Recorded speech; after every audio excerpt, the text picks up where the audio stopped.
I'm going to speak about how I got a hold of the Coggle list and who some of the people are on damage control and their affiliations.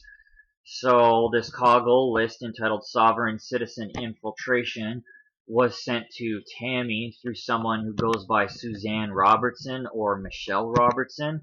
I'm not sure what her birth name is, and I count about 3 or 4 different Facebook profiles of hers. So what Tammy ended up doing was taking the phone in to be analyzed by professionals to look at the date and timestamp. So here's what the message says. Dear Tamara, I am writing to inform you that we have seen the timestamp of a message received from the number, which I just displayed. The message was stamped on December 7th, 2021 at 8:23 p.m. We have verified this information through our records and would like to provide you with confirmation of the timestamp. Please note that it is impossible to edit timestamps on received messages. This ensures that the timestamp accurately reflects the time the message was received, and that there is no manipulation of the timestamp information. As always, we are committed to providing you with the highest level of service and ensuring that any issues are resolved in a timely and professional manner. If you have any questions or concerns regarding this matter, please do not hesitate to contact us. And this is Suzanne or Michelle Robertson. And here she confirms sending it to Tammy. She ends up saying, yes, I did send her that diagram from Matt's Facebook page. If she's referring to me, then that's a blatant lie. And if she's referring to another Matthew, I do not know. So this is Andre Beauchamp, which is somebody who generally accompanies Suzanne.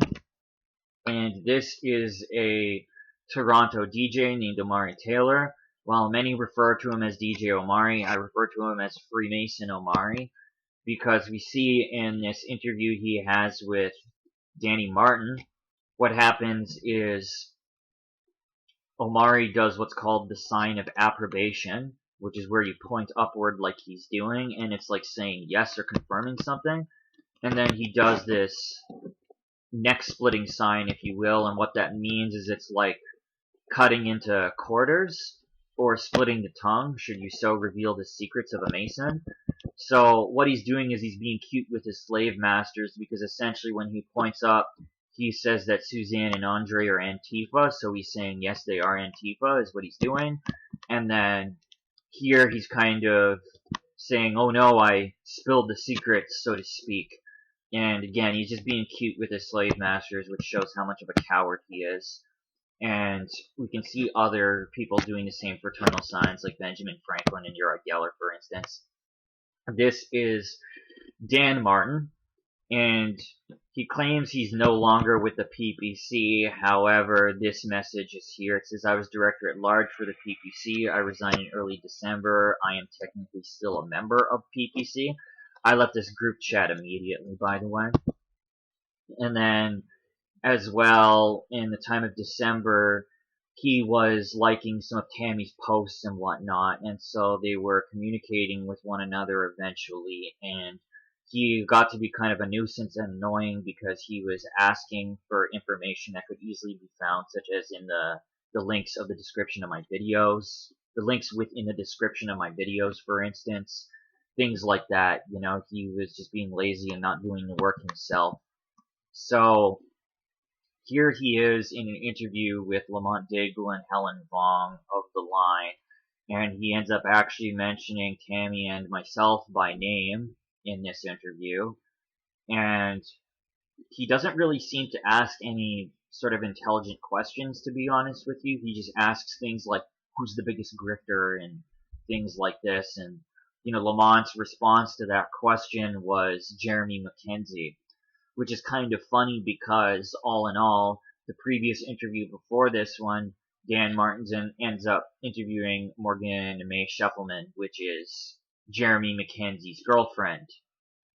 So I think that it's just kind of funny how he's not really consistent and can't really ask, you know, Lamont about that, even though he had just done an interview with Morgan. It makes no sense.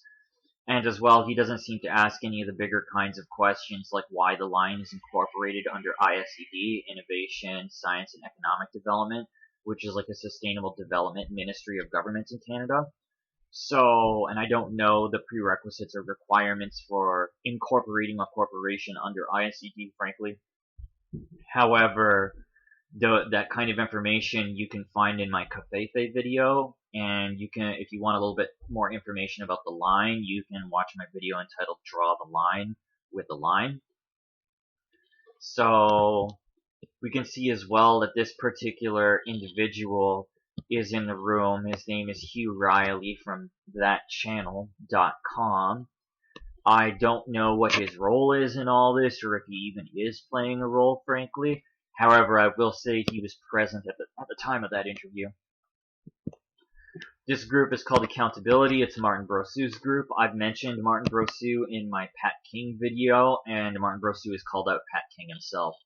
So, as well, somebody had posted my Jordan Peterson video, and, you know, Martin Brosu didn't seem to agree with the video. I'm not sure if he actually watched it, but what I will say about Jordan Peterson is, if you think he is a racist, you're falling for a psyop.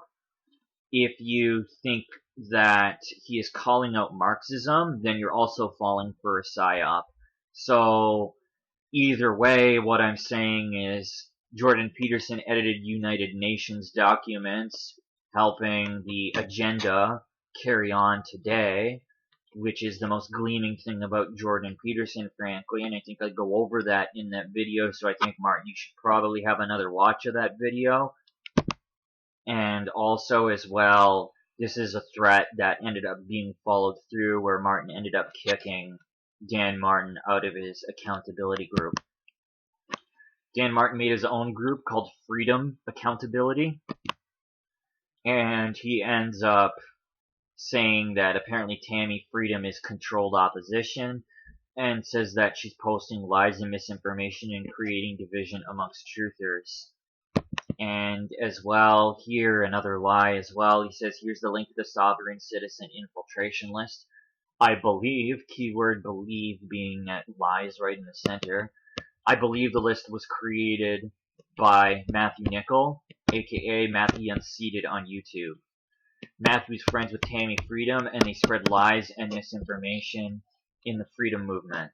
I believe Matt is an Antifa operative, and the list is essentially an Antifa hit list. You have yet to show any evidence of Antifa whatsoever with myself, and you have yet to show any evidence about Antifa involved with the particular Coggle list. And as well, Matt the Unseated is not spelled with 2 E's. Secondly, as well, one of the things is that he tried to say that I'm this particular person here, which looks a whole lot like Suzanne or Michelle Robertson. And in this particular video as well, you can see a face covering, and there's also a way of disguising voice as well. One of those voice muffling things are being used. And I have no reason to hide my face or voice, especially when I make a video. I don't have anything to hide. So, I don't know why he would say that this is me, frankly, but as well, here we go with some of the identity crisis sort of business here. Say hello to Antifa operative Matthew Nickel, aka Integral Consciousness, aka Matt the Unseated, aka Weeman Antifa on YouTube. Matt has been infiltrating freedom groups for the last couple of years to gain trust and ultimately cause dissension and infighting amongst freedom fighters. Matt created the Antifa hit list called Sovereign Citizen Infiltration and gave it to his useful idiot friend Tammy Freedom. So what I will say is that I am not Integral Consciousness, and I am not V-Man of Antifa, and so I understand about V-Man. He's apparently somebody out in Calgary who is in a wheelchair with gimped hands, so I don't now know how you, or why you honestly think something like that. And as well, Tammy Freedom is not Tamara Lynn Darla Bellamy or Tamara Darla Lynn Bellamy, and nor is she Integral Consciousness, and as well, Tammy and myself are separate people, by the way. So, Fern, you got some work to do yourself, man. As well, here, April Shaw ends up calling out Dan because she says, "That's not me, man. Haven't you ever been to a rally where he turns up with his goof friend? He's like 5'2" and 100 pounds soaking wet. Stop doing this shit, please, Danny." And yeah, please stop doing this shit, Danny, because you're only making yourself honestly not look very credible, unfortunately, and you're diminishing your own reputation. But every time you say my name, you're actually advertising my content. So, what I will say here as well, the reason why I'm showing this photo here, which is being used against me, no surprise, is that earlier on in 2021, actually, I had thought about choosing the lesser of two evils, if you will, and thought that I could make some kind of difference, even though I didn't really ever believe that there was a political solution, frankly. Now, what I will say is that was a big learning experience for me, because choosing the lesser of two evils is really a defeatist mentality, essentially. And I don't have anything to hide as well, right? I don't intend on removing anything on my Facebook. I want people to know what a PSYOP looks like. And as well, I want to show this photo from 2020, even before any sort of involvement with the freedom movement. And I had a good time that night, and I had some drinks with some friends, and so I ended up doing this particular sign. Now, the thing that I will say here is that I don't have anything to hide, and I had a good time that night, and I don't want to erase that memory, frankly. And you're not going to find me in photos doing stuff like this anymore, but again, it's not going to be removed just to appease people, right? I mean, I don't have anything to hide. I made a sign, so what? Nobody should trust anybody on the internet anyway, and you guys should all do your own research, and I'll always leave links in the description anyway, so that you guys have something to follow up on, especially if I miss something. So, here what I want to say is that there was the first debate I ever had with Dan Martin had to do with the PPC selling masks, which he claimed they never did. And he challenged me to go on Wayback Machine to look for that. However, Wayback Machine only keeps track of what's been crawled, meaning the amount of times something has actually been peeped and looked at, so you have to manually go look at a website. So, Wayback Machine is not a live recollection of day by day how a website looked. And also, you can go back and remove hyperlinks and JPEG photos and things like this that were there. So, evidence can be erased, and Wayback Machine is not a foolproof method to prove something like Maxime Bernier selling masks. You can't find that section of the PPC website anymore because that link has probably been removed. However, what I will say here is, this particular person said that in Montreal, at a huge rally last May, Max and his team were selling masks as we marched, and then saw they had a booth. So many people have seen him sell masks as well. And what I will say here is that Hungry Trucker is one of the names that Dan Martin goes by. He has a Telegram account, as you can see here, and he has a Twitter account. This is Jason Etsy, who has had Dan Martin on his show a few times. He goes by Cosmic Truth Authority. And as well, you can see him doing the exact same chin sign that I called out. He's wearing a purple housecoat, and you see the checkered counter there. So purple is what you get when you mix blue and red, which are colors that represent duality. And you can see with the checkered flowing, that's exactly what that represents as well. And so we can see here that it's more than likely that Jason Etsy is a Freemason based off his fraternal sign that he is doing, along with the checkered flooring and the purple robe. It's a little bit much. We'll get to Dr. Z eventually, whose real name is Zishan Ahmed, by the way. So, Jason Etsy is an actor and a fitness model. And as well here, I haven't verified the contents within this KJJ article, if I'm honest with you. However, what I will say is that there is a lawsuit going on with Dan Martin at the moment. Somebody who goes by Brienne Patterson has launched a lawsuit against Dan Martin. And Brienne Patterson is not her real name, by the way. That's one of her various online personas. However, her real name is within those documents there, and you can read the case for yourself. This is a channel called Mismusing, and this particular video entitled "To All Cirillo Family Supporters." I didn't look too closely into the Lighted Up Yellow Fund that was created by Brienne Patterson, I think, and I did not look too closely into Nathan Cirillo, who's a Canadian soldier that was killed here. What I will say is that this person does give a very accurate psychological profile of Dan Martin. So he says that Danny wants attention for himself, so do not interact with him. He is a narcissist who thinks everything he says is right.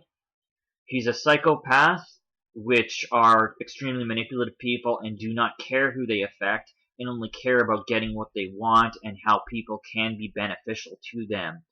And he makes a reference to the next video, which I'm actually going to show right here in this channel.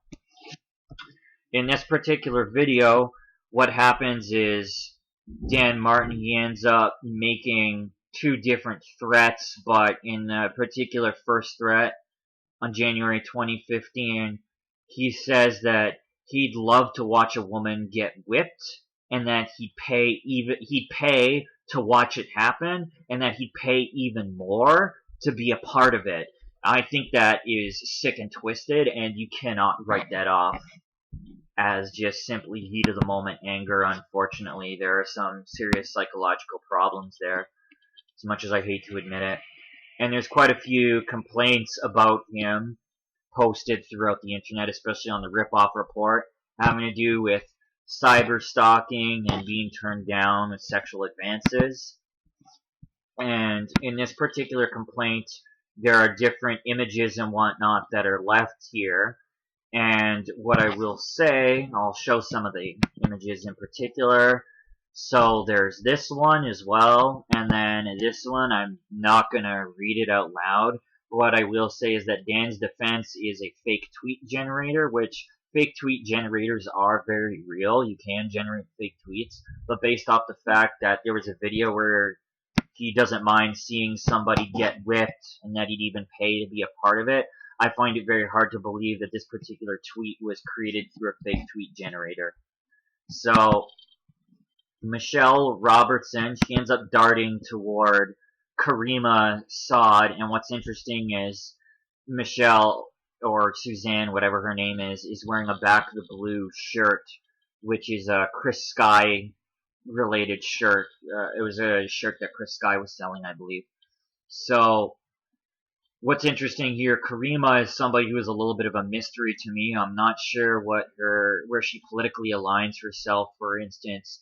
However, she's looked at as a provocateur when she shows up to events revolving around these freedom fighters. And none of the freedom fighters in particular like her. I don't know what exactly Antifa and other groups like that think of her, if I'm totally honest with you. And this in particular, what happens is Suzanne ends up walking up toward Karima again and shows this particular Bristol board that says Karima and Chris Sky work together. Do they look like enemies to you? And now this is funny because Suzanne was just wearing a Back to the Blue shirt, which is a Chris Sky related cause. And then as well, the other thing that's funny is she's calling out Karima for allegedly working with Chris Sky. And the thing that's funny about this Zishan Ahmed, or Dr. Z, is that he's a friend of Chris Sky's, but we can see here that he was a member of the Liberal Party, which is definitely strange. And I know Chris Sky's dad got an award from Justin Trudeau, as I had covered, I think, in my J.D. Anderson video. And in particular here, I just want to show you Zishan Ahmed's name, right?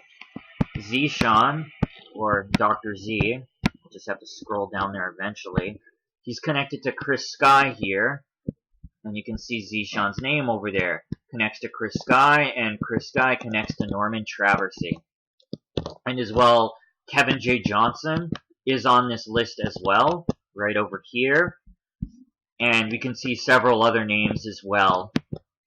But I've already gone over the list a little bit in another video, and I'll be touching on the list more as I progress through research. But what I want to say here is I'm just gonna read a little bit of LinkedIn page about Karima, so that anybody who doesn't know who she is knows who she is, at least on some vanilla level. It says Karima Saad is a lawyer practicing in the areas of criminal and landlord-tenant law. She has a budding cannabis practice. Her firm works closely with cannabis activists and entrepreneurs, as well as individual patients and recreational consumers. She is the executive director of Normal Canada, a national public interest group that aims to eliminate all civil and criminal penalties for private cannabis use.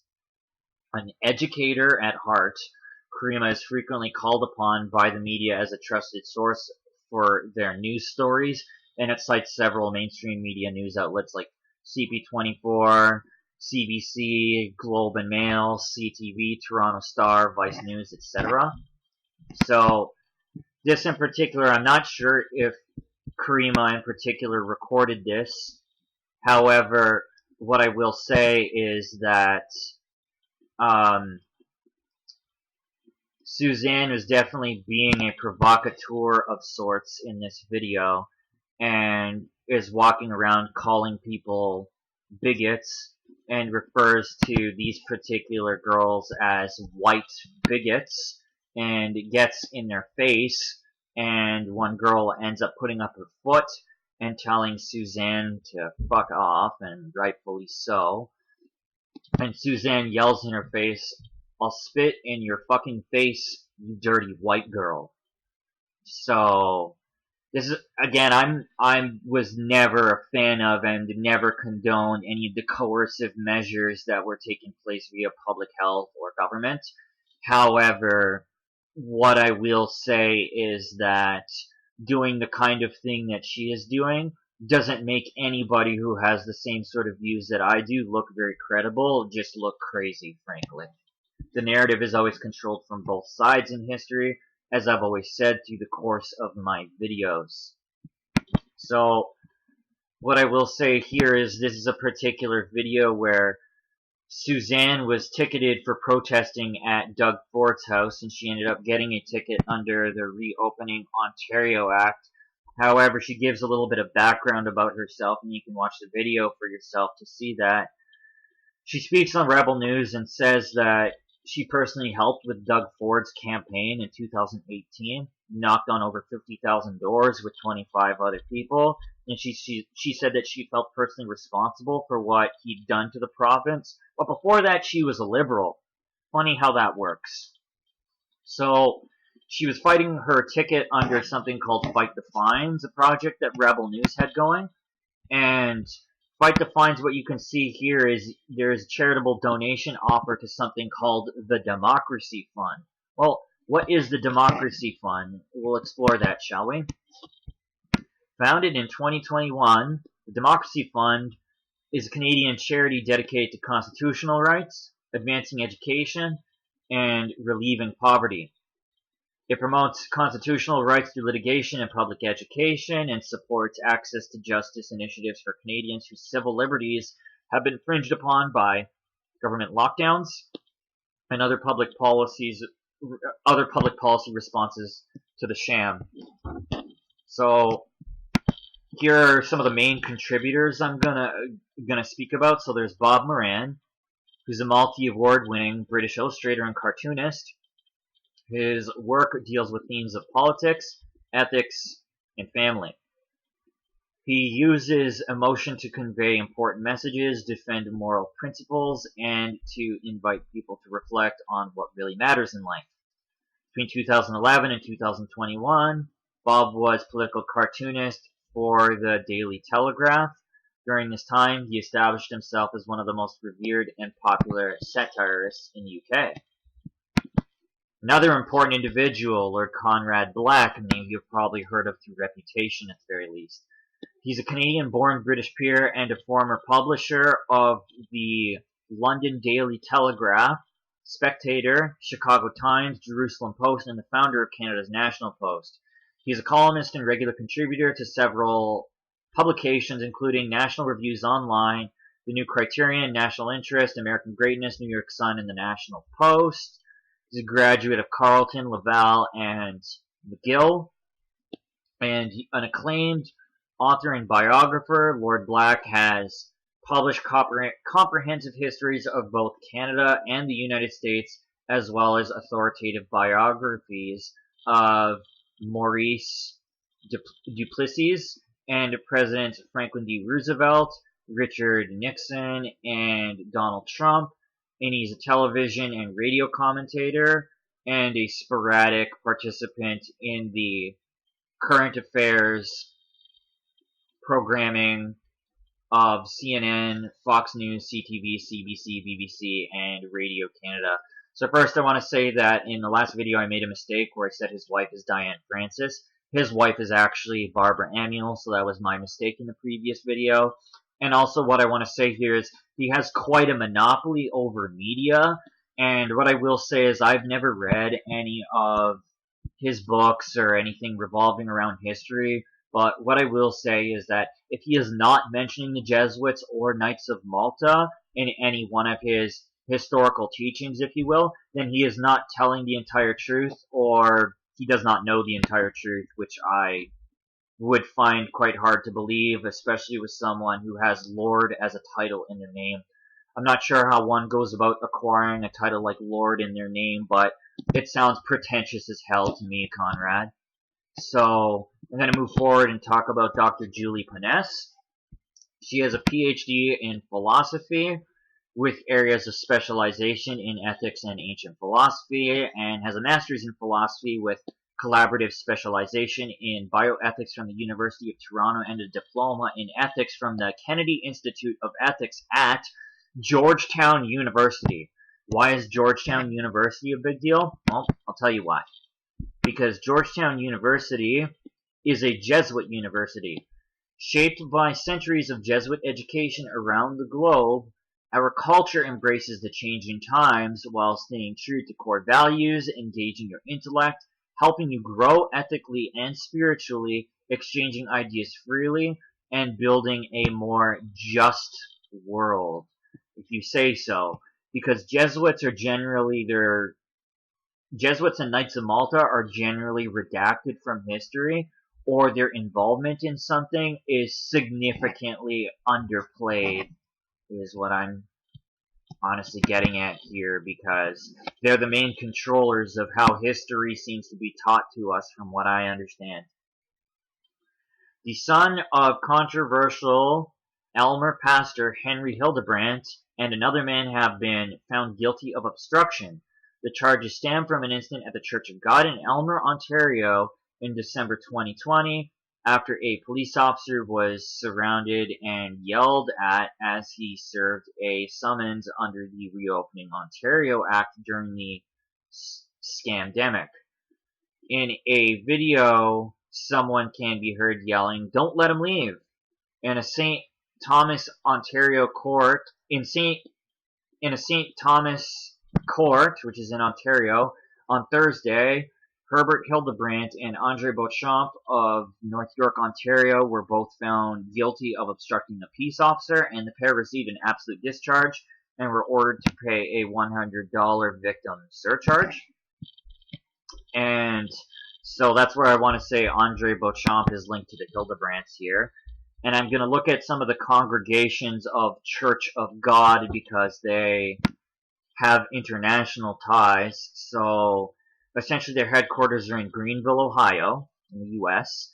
You have a location in Austria, Bolivia, a few in Canada, including the one in Elmer, which was just mentioned in the article, one in Ireland, quite a few in Mexico, one in the Philippines, and quite a few in the U.S. as well, where the headquarters is, in Ohio.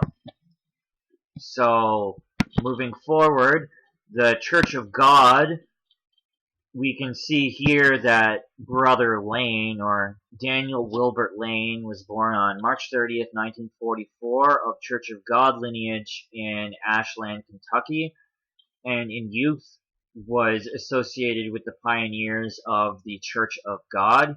He was raised from the depths of sin to radical holiness and obtained a clear experience of Holy Ghost baptism. Soon after, God laid the charge of gospel ministry upon his heart. Called to be an apostle, he restored what had been lost through the awful and disastrous spiritual silence which began in the early 1900s. So we can see the structure of this church, which from what I understand, they claim to be non-denominational. So the apostles are the head honchos of the organization, basically, and that's where you have Henry Hildebrandt, for instance, which is kind of like the face of this particular organization from the perspective of the freedom movement anyway. And then you have the leading prophets, which is one step down, and you see John Hildebrandt, for instance, so his family is within the church. And then you have the elders, which is a step down. And so that's kind of how the church hierarchy works. And then I'm going to read a little bit about the Hildebrandts and the Church of God cases revolving around CAS and things like this. I'm just going to talk about one particular case, and then I'll speak about Church of God generally. So this famous case here, I'm going to speak about its chronology. July 4th, 2001, police and social workers confront dozens of people from the Church of God at an Elmer home before dragging out 7 children. The seizure ends an investigation that began when one of the children was scalded but not taken for medical care. July 9th, St. Thomas Court orders the Elmer children to remain in foster care. July 11th, another Elmer family is questioned by social workers, the third to come under scrutiny. The families later flee the country and haven't returned. July 13th to 14th, women and children of the church flee to a sister church in Indiana, staying there until summer's end. July 26th, the court allows the 7 Elmer children to return home after the parents promise not to strike them or medically neglect them until the court matter is resolved. August. The Free Press obtains guide used by the church that instructs parents to beat infants as young as 6 months with a rod. The guide was also examined by Family and Children's Services. December 4th, Elmer pastor Henry Hildebrandt announces the church won't encourage the Elmer family to comply with the July court order.